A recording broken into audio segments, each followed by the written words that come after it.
কি বলবো সাইন, বৃষ্টি দেয় আমার এই গাছটা হেরে বসে তাই কি ঠেকা দিয়েছে। বাবা রে, এইটুকু ছোট তুমি দিয়েছো কেন হেলা? তাহলে আমি গাছটা ধরছি, তুমি চালানো না যাও। ঠিক আছে যাচ্ছি, ধর ভালো করে। আচ্ছা কি গো ভাইপো, তুমি গাছ ভাঙছো না? তোমাকে তো আমি এগুলো করতে বল না। আরে ছি ছি ছি ছি, আমি কি করলাম? এগুলো থাকবো যা, আমি দেখিনি তোরে।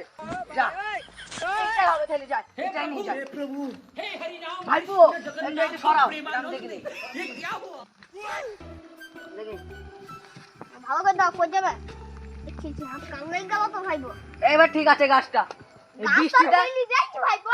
কি ভাইপো, গাছের পাতা নষ্ট করে তুমি গাছ ঠিক কইলি মিষ্টি ওর সাথে। তাহলে আমার দিকে না হাজার কবি আছে যে তাকে জিজ্ঞাসা করে আসে আসো। চলো খাই।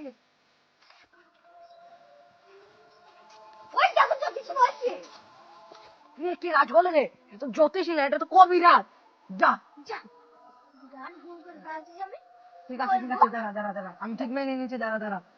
তাহলে কবিরাজ কবিরাজ আমার গাছে ঠিক করলাম, আমার গাছের পাতা নয় ঠিক আছে। তাহলে আমি বলছি, গাছ যখন মাটির সাথে কানেকশন থেকে হাওয়া হলে নড়বে।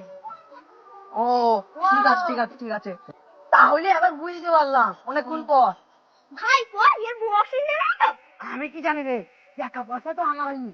কবিরাজ তোমার বকশিস টকশিস নাই গো নাকি? না তো। তাহলে আমার গাছটা দেখে আসি আসি। এই গাছটা ঠিক আছে, বড় হলে অক্সিজেন ভালো দেবে। ও ঠিক আছে ঠিক আছে, ঠিক আছে, তুই ওলা দিয়েছো কেন গাছে? এই গাছে হেল বললো তাই নিয়ে গলাতে আছে। দেখো দিয়াও। ঠিক আছে ঠিক আছে, চলো বাড়ি মানে চলো এবার থেকে। বাড়ি